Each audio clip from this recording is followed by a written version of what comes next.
I got quality traffic from the LinkedIn Audience Network. What?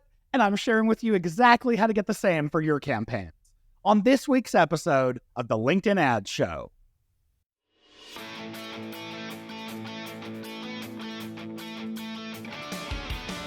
Welcome to the LinkedIn Ads Show.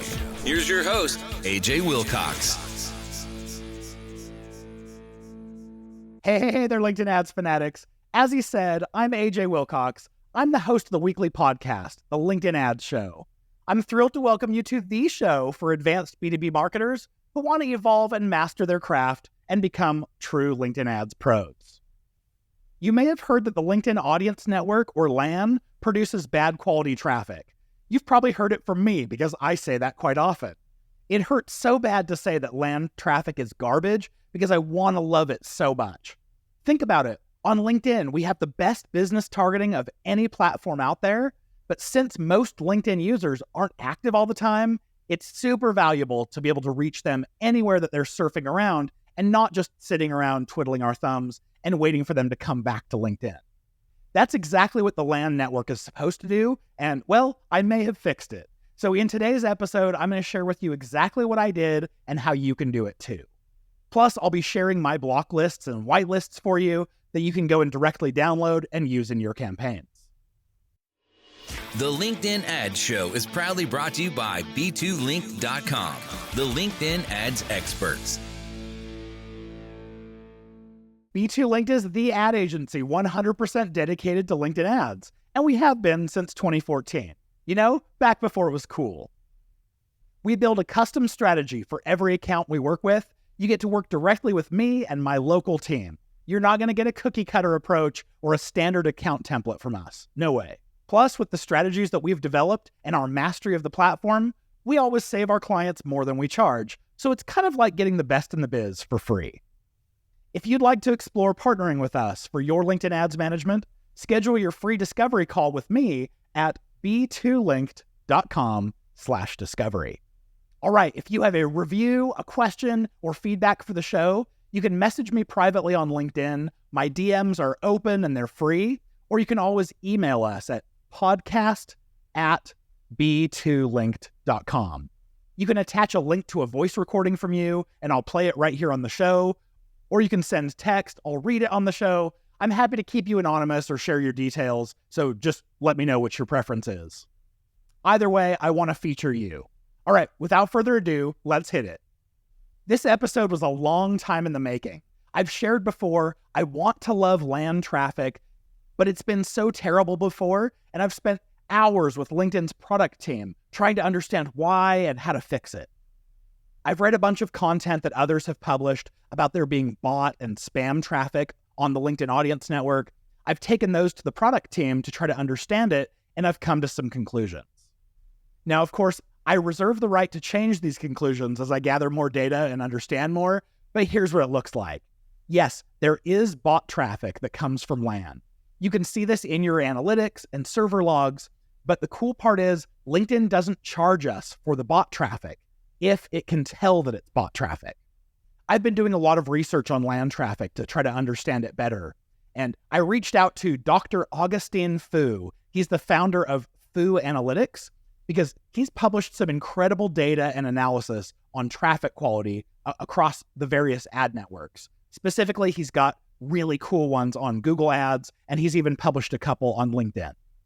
His LinkedIn articles have gone absolutely viral. He's a rock star at spotting and interpreting bot and spam traffic. So I was really excited to get some of his help with this analysis. So I installed his tool, FooAnalytics, on a client site to measure the traffic quality of the LinkedIn Audience Network. And I'm sharing this as a case study, the before and after data, the research, the analysis, and of course, my block lists. I hope this is hugely helpful to you. And of course, a huge shout out to Dr. Fou for his help with this analysis. What I did is I allowed LAN traffic from LinkedIn with no block or allow lists on a client site from September 3rd through September 11th. Then I implemented a pretty strict allow list that I'm going to share with you at the end of the show. And I measured the difference in traffic quality from that period to September 13th through 30th. And the results are pretty incredible. First, for those of you who don't know about FooAnalytics, What it does is it breaks down traffic by everything you could possibly dream of and much more. You can see the referring URL, all of the UTM parameters that were used in the traffic, the user agent, the operating system, the screen size, all of that, and even the specific apps by name that are driving traffic. I narrowed my traffic to just the visits that came from the UTM source LinkedIn, and then FooAnalytics breaks out the traffic into whether it's a declared bot or confirmed problematic or even just suspicious. And then on the good side, it'll break down whether it's likely good or confirmed human. To come up with that, it looks for clues in the technical makeup of the traffic, like whether the user agent actually agrees with the operating system and whether the referring URL makes sense given what kind of traffic it is. It's obviously very challenging to assess this, and I'm really glad that Dr. Fou took this on. All right, so I compared the traffic from LinkedIn's audience network against the traffic that arrived on the site and broke it down by these metrics. During the first time period, where we weren't using any sort of block or allow list, LinkedIn charged us for just over 2,000 clicks. And then when I looked at the analytics here, the site actually saw almost 4,000 visits from LinkedIn with our UTM parameters. So the natural reaction here is going to say, wow, I paid for 2,000 visitors and I got almost 4,000 on the site. Sounds like a buy one, get one free deal, right? Well, not so much. FooAnalytics classified 2,800 of these as being a bot or problematic or at least suspicious. And 1,079 were classified as human or likely human. Then I went and calculated the ratio of good traffic to likely bad, and it was 37%. So 37% good versus 63% bad. Yikes. So we paid for 2,000 clicks. We got about 1,000 to the site that are human, and that's probably about to be expected because since display traffic almost always has a really high bounce rate and there are certainly accidental clicks, so 50% of the traffic that we pay for making it to the site actually feels pretty good. Then I analyzed the traffic after implementing this really strict allow list, and the results were quite different. So in our second time period, LinkedIn charged us for 1,160 clicks, just over 1,000.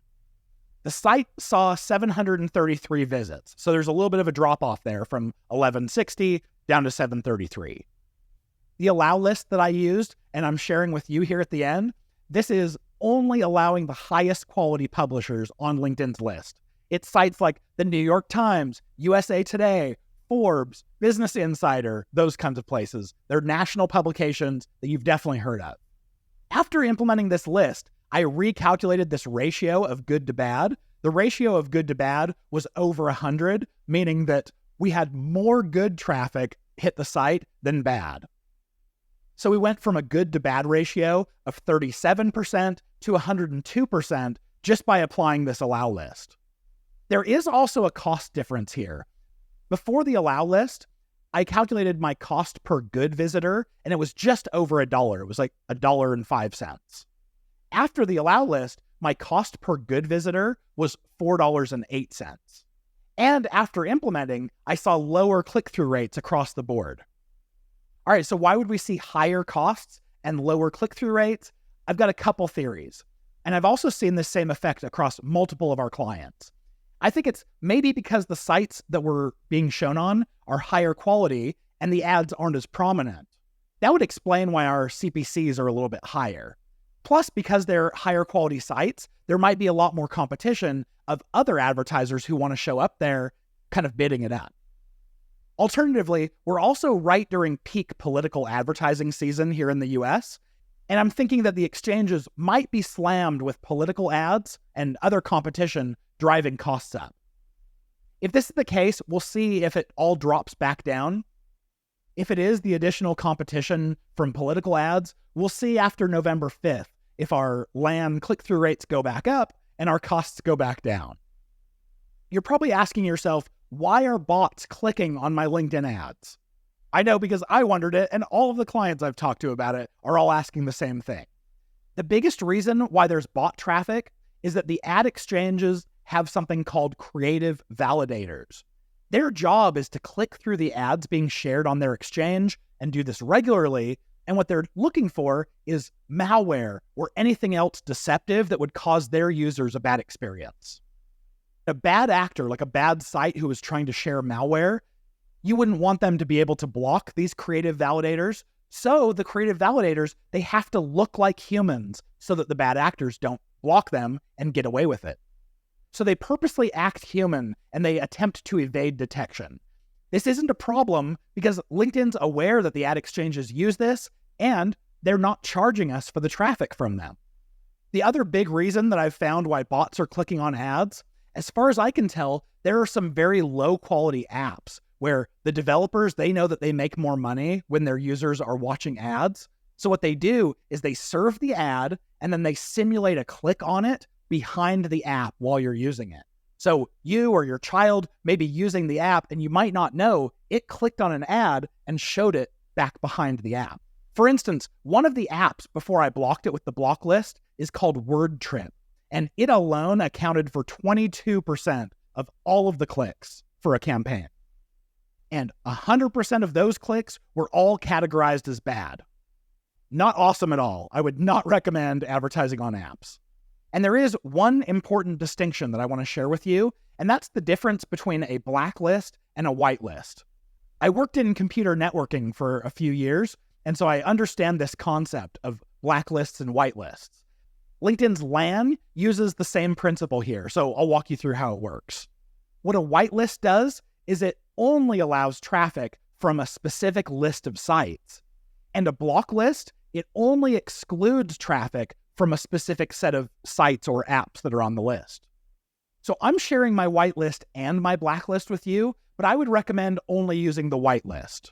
There are pros and cons to both, but the downside of a whitelist is that if some new great partner site pops up on LinkedIn's list, because you're showing only to a specific list of sites, you won't show up on that new awesome partner site. The danger of a blacklist, though, is that you could block undesirable publishers now, but let's say a new site or app gets added next week, you'll automatically start showing your ads on those new partners. So I think the pros of a whitelist outweigh the risks of a blacklist.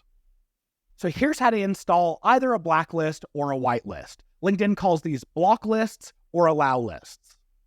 First, download either the whitelist or the blacklist from the show notes below. Or if your podcast player doesn't have show notes in it, you can just go to b2linked.com and then go to this podcast episode. It's episode 150. Then inside of your campaign manager, click on Plan in the left-hand navigation, and then go to Brand Safety, and then Upload List. Go ahead. I'll wait. I'm just kidding. When it pops up asking about the list, you specify whether it's a block list, which is what I've called a blacklist, or an allow list, which is what I've talked about being a whitelist. Give it your own name and upload it. Then you'll need to go into the settings of each LAN-enabled campaign. You scroll down to Placements, and then click Show Brand Safety Options. Then click the little plus sign that says Add Publisher List, and then you can select either your whitelist or your blacklist. Ta-da! Now you've enabled your white or blacklist, and you are good to go. And you definitely don't have to use my lists. You're welcome to create your own. This was just a good way to get you started so that you don't have to comb through 1,000 sites one by one. It's really monotonous, so I wanted to give you a leg up because I already had to do it for our clients. I can't say this enough. I highly recommend checking out and signing up for FooAnalytics. I don't get anything for recommending it. I just legit can tell you that this is the best analytics platform for measuring traffic quality.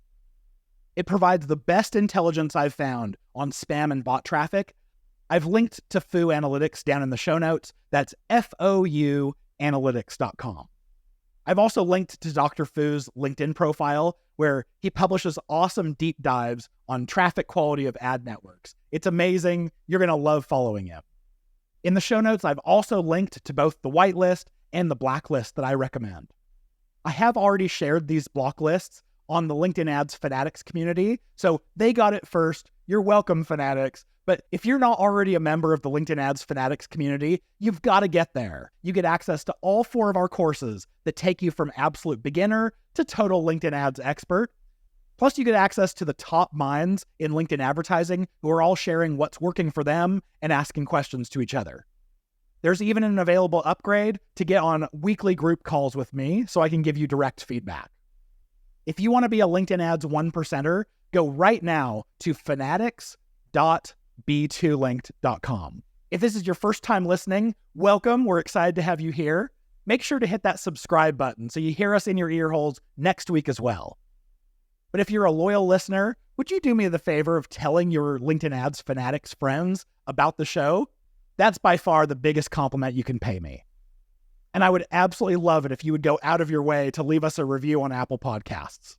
Seriously, it would mean the world, and of course, I'll shout you out. With any questions, suggestions, or corrections, reach out to us at podcast@b2linked.com. With that being said, we'll see you back here next week, and I'm always cheering you on in your LinkedIn Ads initiative.